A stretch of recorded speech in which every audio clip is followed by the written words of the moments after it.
Good morning, good afternoon, good evening, everybody. Welcome. We're glad you could join us today for our webinar on the pros and cons of generative AI and software testing.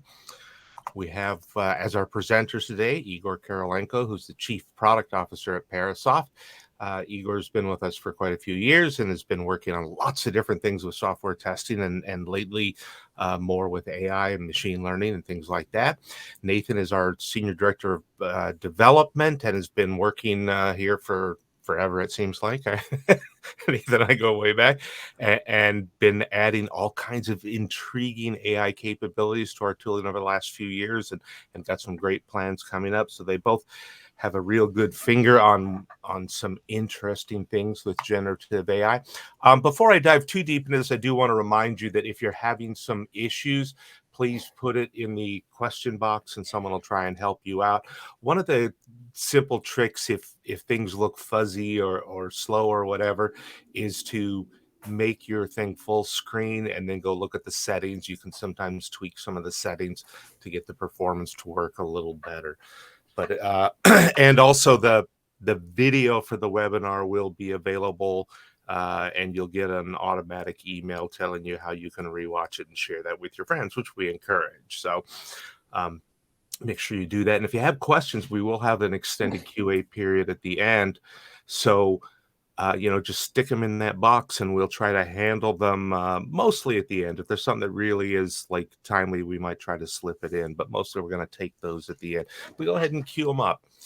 So AI software has been changing, right? We've gone from, things that play simple little games and chatbots that attempts to behave like humans for a few years into this generative AI era where we start to see AI do some really clever things that start to feel more like a human. They're deeper things with deeper understanding. And so there's been a real leap forward in what it can really accomplish. And the big question is, like, what'll happen as the humans and the AIs work together, right? Not that just chat GPT will end up creating all the news that you read or all the software that you use, but how can we harness AI capabilities just like another tool, like any other testing tool, etc. We've been focusing on AI and machine learning and testing in lots of different areas, ways to help people. The test creation is clearly an issue. And so we look at test generation, the execution of tests. Are we executing the right tests, the minimum number of tests, looking at things around self-healing and efficiency of tests and creating tests that are more maintainable and making sure that you minimize noise and maximize relevance so that as the quantity of code goes up and the quantity of tests go up, that we can keep up as humans with what's there and be free to focus on the things that are most important to us, most critical, things that have a real risk to the business, making sure that the software is going to operate as it should and giving the users a great experience.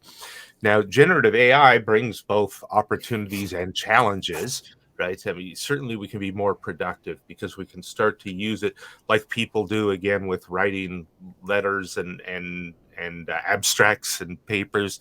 We can use it to help write software and help write tests. So in theory, we should be able to increase our productivity. We get a chance to quickly find snippets of code and how to solve different problems and see different ways to do it. So lots of interesting ways to really speed up what we're doing. But on the downside, we have to make sure that what we're getting from these things is accurate, that a piece of software that looks good actually does what we think it's supposed to do. We need to look at regulation, making sure that we're handling privacy concerns, security concerns, reliability concerns, potentially. People are worried about their job, and we'll talk about that a little bit. Why, how can AI help you do your job rather than take over your job? And people are worried about plagiarism issues, right? If my code is used to train an AI, will it end up in someone else's system somewhere, right? And so these are all legitimate issues, and we're going to explore some of these in depth as we go forward today. So, Igor, I believe you're going to talk to us a little more now about generative Yeah, thanks, Arthur. That's definitely for sure, despite all these concerns which Arthur just mentioned, we do strongly believe that generative AI introduce huge opportunity for us, especially in the area of software testing. And being working on AI for years right now, we see how we can improve the tools and help our customers become much more productive. So today we'll be focusing on this topic. But first, just one slide to talk about what is generative AI. And this is actually a good opportunity to show the power of the model, because this particular explanation was generated by ChatGPT. So the generative AI is a large language model, like it's conversational AI model that has ability to understand human language and has ability to generate human-like responses in text-based conversations. It's based on generative pre-trained transformer architecture, and it's been trained on huge amount of the data using unsupervised learning. And in fact, it's using supervised learning as well as a feedback loop to enhance the model.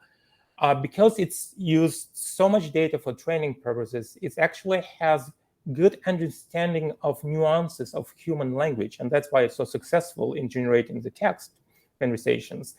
And the model's using different techniques to accomplish these goals. One of them is attention, to focus on specific areas of the questions of the message to be able to deliver results. And another one, which I want to emphasize, it's prompting. So prompts is a piece of text which provide the context and directions for the model to kind of generate the response.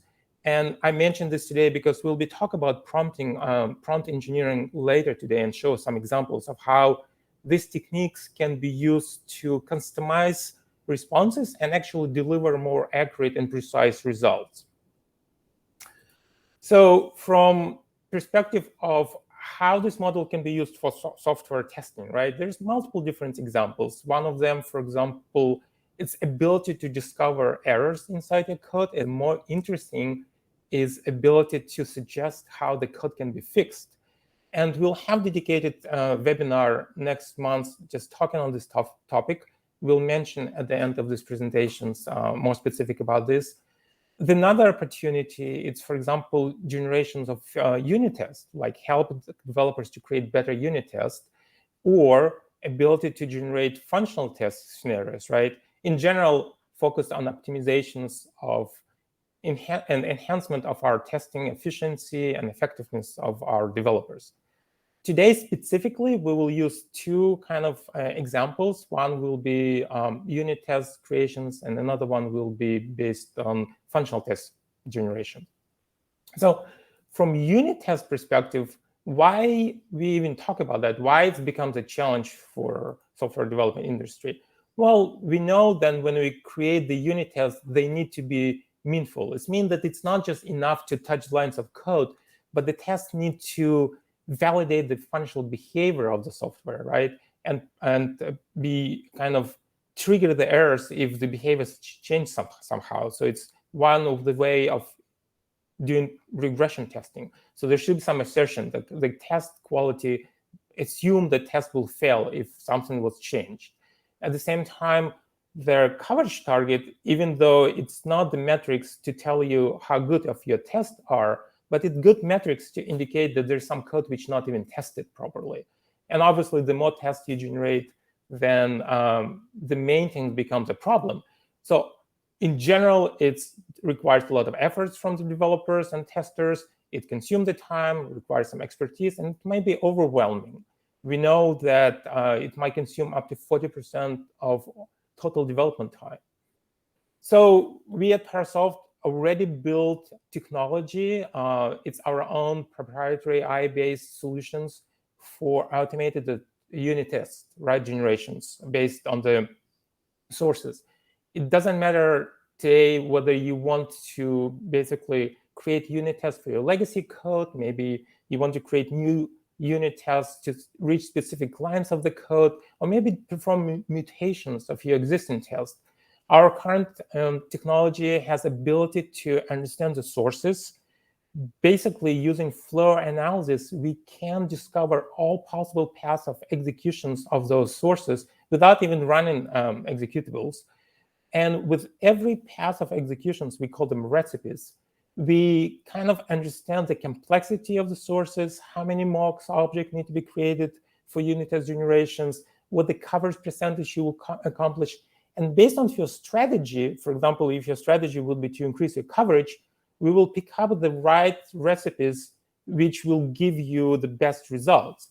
So with our internal resolvers, we can understand how variables need to be initialized for specific unit tests to be able to pass that line of the code or to initialize the mocks. We'll create those tests and we'll run them to produce assertions. This technology already exists and it's built in our JTest language product if you want to learn more about that. Our general strategy about unit tests is not only focused on autonomous unit test creations, which we support, but we strongly believe that it has to be combined with what we call assisted test creations. The reason why is with autonomous test generations, you can accomplish really fast to achieve certain level of coverage, for example, 60%, 80%. But today's technology might not be able to deliver your higher numbers, like for example, 100% of code coverage. And if you're relying completely only on autonomous test generations, you might be out of luck to accomplish your goals. So that's where we believe the developers need to be involved, and assistant technology, which can help, for example, to auto-generate mocks or auto-generate your assertions, clone and mutate your test. It can help the developers to get to that high level of coverage and accomplish the goal of fully cover the code. On top of that, we're not only focused on generations as many tests as possible, because we know that the more tests you create, the more maintenance problems becomes in the future. So we use, for example, techniques of unit test optimizations where we remove redundant tests, and this way we reduce the maintenance cost in the future. So this is the current technology which already built inside our product. With generative AI, obviously, it opens new opportunity. And that's where I want Nathan to kind of talk more about that and show you examples how it can be even improved. Great, thanks, Igor.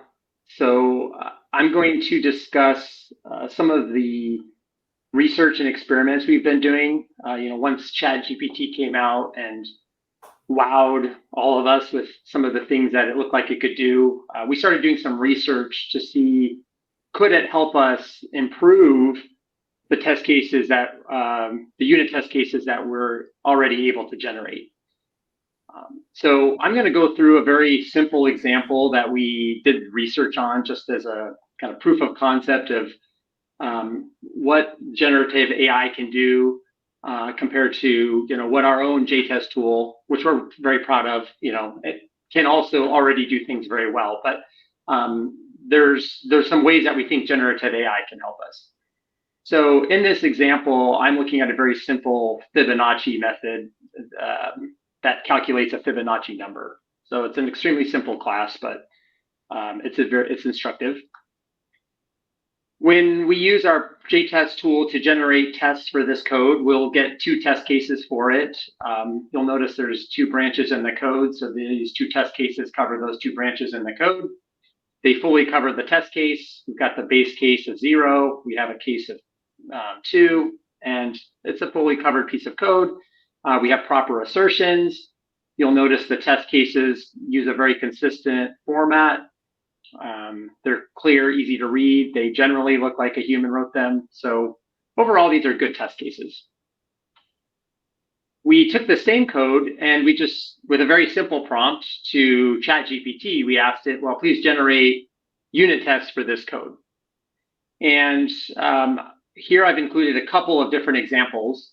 One thing we noticed with ChatGPT is every time you ask it to generate tests for the same code, you get something different. And part of that's based on how the model is designed. It's got a level of randomness built into it, and that's part of what makes it feel more human. But when you ask it about code, the impact is that it's not always consistent. So you'll see in the first example on the top right, it calculates 7 different Fibonacci numbers. It's actually a correct test. All of the assertions are correct. So that works fine. You'll see in the second example, it tests the first 10 Fibonacci numbers, but in this case, it does it in a loop. And then it says, well, we should test a few edge cases, some of which are repeated. And then there's another additional value. In general, again, this is a fine method. One thing you'll notice, though, there is an inconsistency in the format. So if you're talking about, generating lots of test cases for your code, every time you do it, you might get something different. That's not necessarily what you want if you're in a professional software development environment. Another thing you'll notice is that, amazingly enough, ChatGPT seems to understand Fibonacci numbers. So while the Parasoft, the test cases are great, full coverage, ChatGPT has a little bit more semantic understanding of the code. And so it was able to semantically create better values, or additional values, I guess I should say, just to fully test the functionality of the code. You can't see it in this example, but in other examples that we did, we also noticed that the names of the tests often reflected exactly what it was trying to test. So in certain situations, it would say, well, I'm testing using an even set of numbers or an odd set of numbers, and it matched the code that it generated. So again, that goes back to its semantic understanding of the code. So with this observations, we said, well, how can we combine that with what we already do well? Igor talked about the recipes. We know how to cover all the different branches, the constraints for the variables to cover those branches. We generate good assertions. Actually, that reminds me, one thing we did notice is that ChatGPT doesn't always give us the proper assertions. In the vast majority of cases, it did, but we definitely found cases where it gave us incorrect assertions, which is another case where in our tool, we always get proper assertions. So we're trying to figure out how can we use the semantic understanding from ChatGPT with the consistency of format and the proper assertions, the guarantee of full coverage that we have with our tool. So I'm not going to go into this, but we started experimenting with some more extensive prompts to prompt ChatGPT to give us better test cases, if you will. So part of this prompt is explaining the format that we wanted the test cases in. And you'll notice that we even have an example of the format that the test case should be in. This is a format that's more similar to how Parasoft JTest would generate test cases. We took the approach that our engine already knows how to solve for the different variable values that we would need for the different paths through the code. So let's assume that we could get that information from our tool and provide it to ChatGPT, but then ask it for additional values that it thought would be good to fully test the code functionally, again, based on its semantic understanding of the code. So that's basically, and one last thing in this prompt, because we want our tool to generate the assertions, because we know that the assertions are good, that we generate, we had to tell ChatGPT, don't generate assertions. And if you read my prompt closely, you'll notice I tell it 2 or 3 times because it was very insistent that I create assertions. And for good reason, tests need assertions. But I wanted the code that I got back from ChatGPT to not have assertions and be in a format that our tool could later add them. So that's all that's encapsulated in this prompt. And then using that prompt, I had a second follow-up prompt that simply said, please generate tests for the code. I gave it the code and I gave it the input values that our tool would have identified, and then asked it, please generate me tests for these values as well as any additional interesting values. In this particular case, it came back. You'll notice that the test cases it generates are now very consistently formatted. You'll notice it's using the 2 specific values that I gave it. In the first go round, it didn't actually generate any additional values. It ignored that part of my prompt and just generated me these. So the other thing you'll notice is that there's no assertions. So it listened to me this time, and these are test cases I could then run through our engine to generate the proper assertions. So then I followed up and said, well, I really want to know additional values that might be good for testing this code. So are there any additional inputs that we could use? And at first it gave me just a description of different values. You'll notice that there's a negative value. So that's an interesting, I guess, error case. It had a case where it wanted the value 30, and it explains that it's because this is a recursive algorithm. So that, test the limits of the recursion. Oh, by the way, be careful because this could, blow up your stack. But overall, you can see that these are some, interesting values, at least those two. So then I said, well, please then now combine these inputs with the inputs that we already had. And so then in that case, it took the 2 original test cases, added 4 new ones. I'm showing 3 of them here. Again, using the same consistent format. Now I have a broader set of tests that cover a couple of different potential edge cases or error conditions, in addition with the original inputs that gave us, the 100% coverage. So if we look at kind of a comparison or the pros and cons, sort of how these things can work together, what we found is that ChatGPT generally has a very good conceptual understanding of the code that it's looking at. One downside, it has a high variability in the tests that it generates. In some cases, we found that code didn't compile or was incorrect in some ways. And we know that the GPT model is a bit out of date, right? The training data is 1.5 years old or so. And so things that have recently changed in the industry, such as mocking libraries that are in use, things like that, sometimes it would generate things in the old way people used to do it. So it's not always up to date. In general, with our Parasoft JTest tool, our test cases tended to be more generic, but they also were more consistent and of higher quality. They had a focus on covering all the branches of the code while still not having any redundant test cases, as Igor talked about.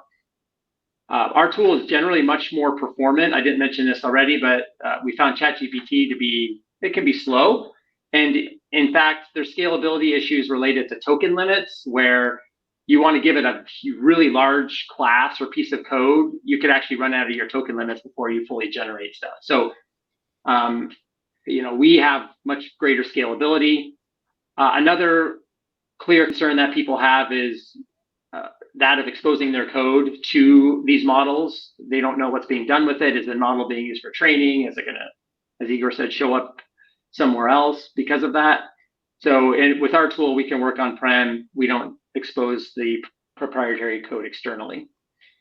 So all of this to say, we're very excited about the possibilities of how we can combine what Parasoft JTest is already good at with some of the things that generative AI can do related to especially its semantic understanding of the code. We think that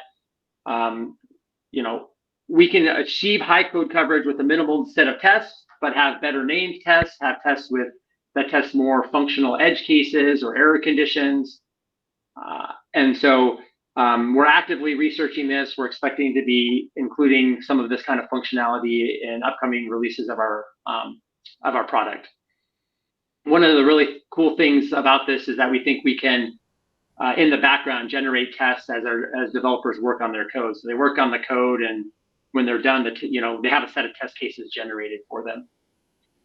So that's all the time I have to talk about unit tests now. If you want to learn more about Parasoft JTest and what it already can do for unit test generation, which is very cool, we actually have live demos tomorrow, 10 o'clock Central European time tomorrow, as well as 10 o'clock Pacific time tomorrow. So we've got a link and a QR code here. So feel free to register for that, and we'd love to have you see what we can do there. So with that, I'll switch it back to Igor, and we can talk more about functional tests. Yeah, thank you, Nathan. So the next example, let's take a look at how generative AI can help us with generations of functional test scenarios.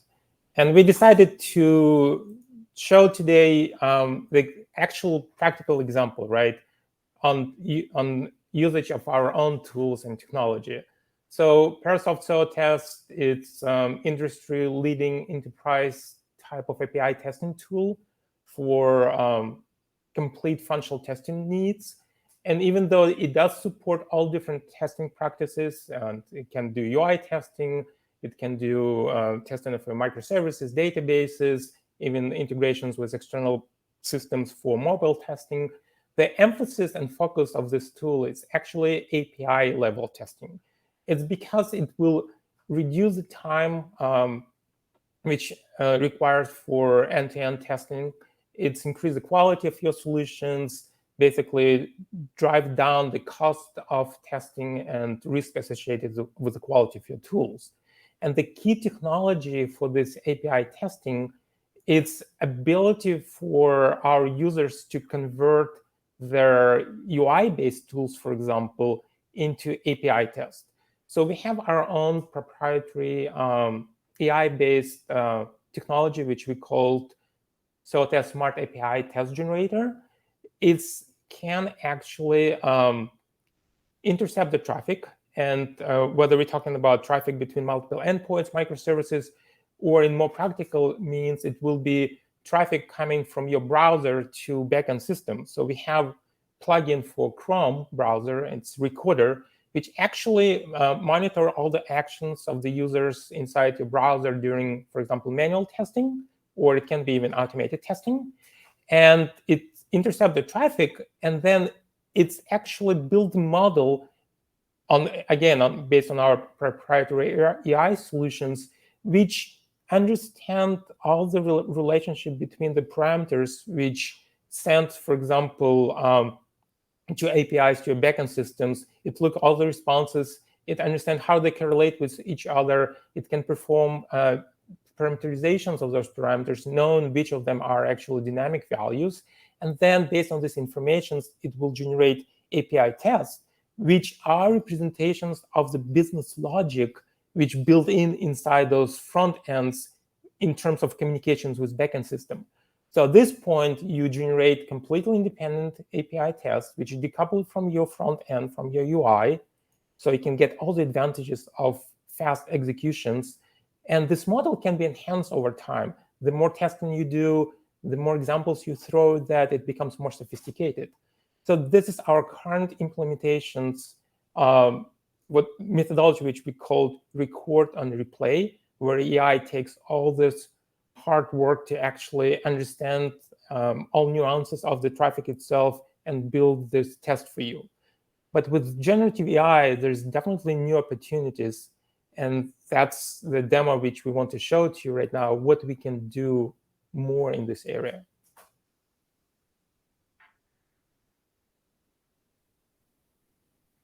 Okay, great. Thanks, Igor. So one thing that I want to say here is the Smart API Test Generator is very cool in terms of it's able to take traffic that has been observed and create it into fully functional test scenarios that appropriately pass data and add appropriate assertions. One limitation is that it requires you to actually have executed your application for the exact scenarios that you want to generate tests for. So that's fine. You can go through all of them while you're recording and generate the scenarios. But we started thinking about, what if we could generate test scenarios that are outside of what's been actually observed during recording? And so what I'm going to show you here is something we've now started building into our product. This is actually a sneak peek. You guys are getting the first look at something we're going to be releasing in the fall. So this is like hot off the press. We're actively working on it. But I just want to show you what we can do, and we're pretty excited about it, what we've added into our Parasoft Zoetest project. What we've done here so far is that rather than looking at traffic, we're basically taking information that's contained in your open API definition. So most REST APIs have an open API definition that'll describe, all the different operations, the parameters to those operations, and so on.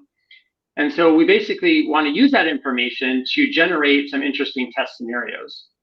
So I'm going to go to the wizard that allows us to generate test scenarios from an open API definition. And previously, in this before this upcoming release, we could generate you just a flat set of tests that had one test for each operation in your service. But we said, well, what if we could use generative AI to generate interesting scenarios similar to what the Smart API Test Generator does, but doing it just based on analyzing the open API, the various operations that are available, to generate sequences of API calls that would be interesting test cases for that service. So that's what I'm going to show you here. In this particular case, we are actually leveraging the OpenAI API that's behind ChatGPT to pass it a summary of the open API definition and get back some interesting scenarios. So you'll notice here that after I put in my open API, we have behind the scenes, we have our own customized proprietary prompt that we're developing, but we found that it would be useful for a user to give additional information either about their services or what they might want to generate for those services. So in this particular case, I'm going to go to a prompt that seemed to work kind of interesting for me for this particular service. I'm using an open API for a banking application. Since this takes a minute, I'm going to click generate and just look at this. So, the prompt basically says, I have a banking service. Please create some standard bank account scenarios. In previous experiments, I found that sometimes it would try to create an account, and I said, well, I want scenarios that assumes it already exists. In this case, I said, well, I want it to always have login steps, so please include login steps, because without that, it would be a little bit more inconsistent about that. Also, steps to validate the results. So if I do something to the bank account, I want an API call that helps me to validate what I did in the account. So I customized the prompt for my needs. So you'll see that after a little bit, it comes back. So let's just look at one. This is live. So transfer funds. So it transfers something, and then it checks something in the account. Pays a bill, and then views the updated account details. So every time we do this, if I click this again, I would get a different set of scenarios. So this is truly generative AI. It's using, whatever the OpenAI API is giving me back. This gives me the ability to see what the different sets of API calls are. I can decide which ones I like. I can generate more if I want to find some additional ones. And then, when I finish that, then whichever ones I select, we see I actually have functional test scenarios with those sequences. And this is now using standard, previously existing SOA test functionality where I could fully configure the APIs, execute those scenarios. So that's all I have to show you for today, but we're very excited. We think that this is a very good blend of leveraging generative AI for something that we couldn't do as well as we wanted to, but then leveraging what the strengths of our industry-leading API testing tool and combining those two things together. So in general, that's our strategy at Parasoft. We want to leverage the strength of generative AI with the strengths of the technology and the know-how that we've built up over our many years. So with that, I'll switch back to you, Igor. Great. Thanks, Nathan. So just to summarize, the generative AI today, it's a little bit hyped technology, but it's definitely gold rush of opportunities for us, right? So our message to you, definitely don't ignore it. Technology changes really fast, and to take the advantages, opportunities of that, you need to kind of stay on top of that. So don't fall behind, to follow the new trends, see what about the new models which are kind of developing right now, and concerns which we kind of touch on today related to accuracy, for example, security, privacy, they're all real. So proceed with caution, right? Caution. Just don't jump and start using out of box without thinking about all the possible side effects. But one way to mitigate them probably is look for some testing tools, testing solutions, which not just using generative AI out of box or just simple wrapper, but which combine and add some value to that. For example, through usage of innovating prompt engineering techniques, which we show today, to get the better results. Maybe in the tools which can inject some additional data into the model, into the generation of the process to get more precise, more optimized results. This large language models has great semantic meaning and understanding of their sources, right, or the test, as we showed today on examples of unit test creations or functional test generations. So the tools definitely need to take advantage of that. And of course, the tools themselves need to kind of validate the generated artifacts to address those concerns of accuracy and quality and consistency. Again, we show you some of the examples of that, and takes into considerations those factors of performance, scalability, cost control, because, for example, ChatGPT is not free for sure, it's commercial tools. And depending on your company, how those networks and those models actually support your policy. To learn more about our way of thinking about AI, go ahead and basically learn more. You can download our guide for AI and software testing white paper. And as I mentioned at the beginning, please register for their next webinar, which will be on August 29th. We'll be talking more about how generative AI can help our customers to accomplish compliance with a security standard using those AI models. And with this, I think we covered all the information we wanted to share with you today. Thanks, Igor and Nathan. It's very interesting stuff. It really is a fascinating time to be working in software and software testing, right? To see these new capabilities and how they can do pretty interesting things. So we have a few questions, and just a reminder, anybody who wants to, just click that little question mark on the right of your screen and put your question in there. Also, for those who haven't noticed it yet and maybe didn't play around, there's a little paper clip on that right side of the screen as well. And if you click that, we've got some other assets that you can look at. So some other webinars, some white papers, the guide, etc., that you can get. And click these, take your picture and get a QR code here and pick up this guide, sign up for our next webinar. We're going to go into some more interesting details about using generative AI and static analysis. So that'll be some fun, interesting stuff as well. So the questions that are coming in, have you researched the capabilities of ChatGPT to directly parse and detect defects in code?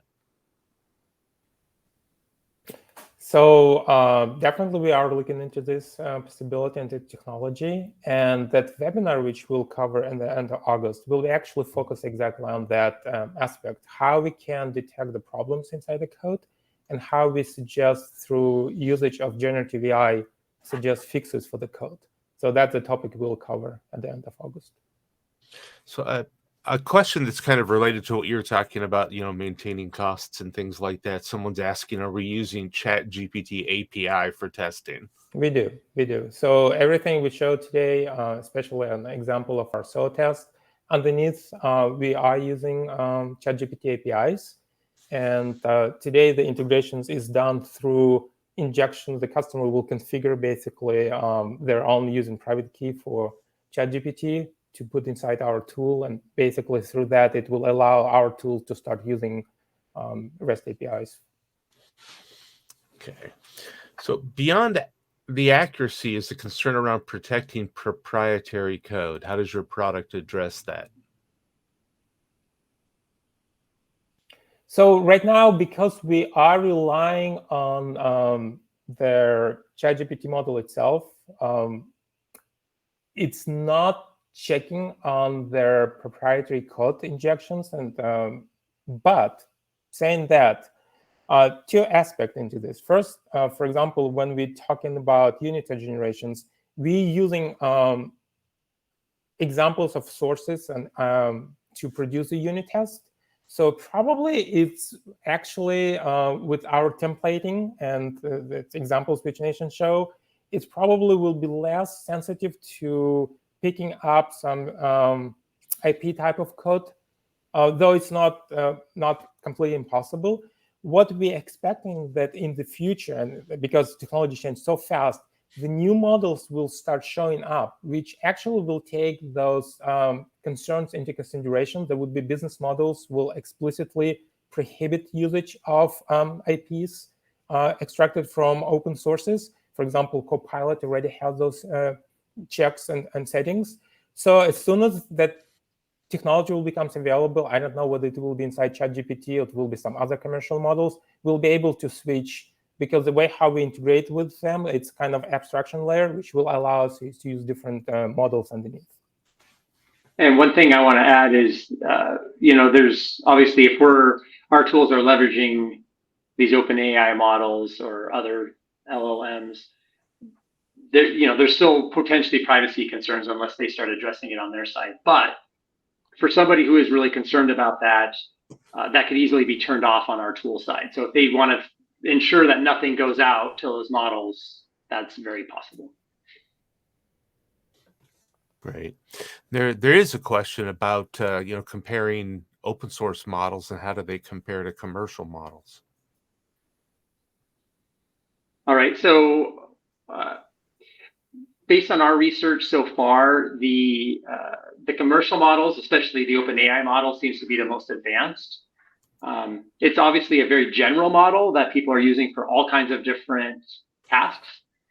And at this point, it does seem to be the most advanced. But what we're finding is that the open source models are catching up very fast. There's innovations happening every week. It seems like every week or two, some breakthrough happens and they get better. In general, what we're kind of expecting to happen is that we're moving toward a mode where you take maybe a model like an open source model that on its own for general tasks might not be as good as an OpenAI model, for instance.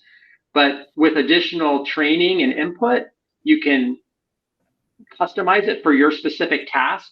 And in those cases, it could get as good or maybe even better than a generalized OpenAI model.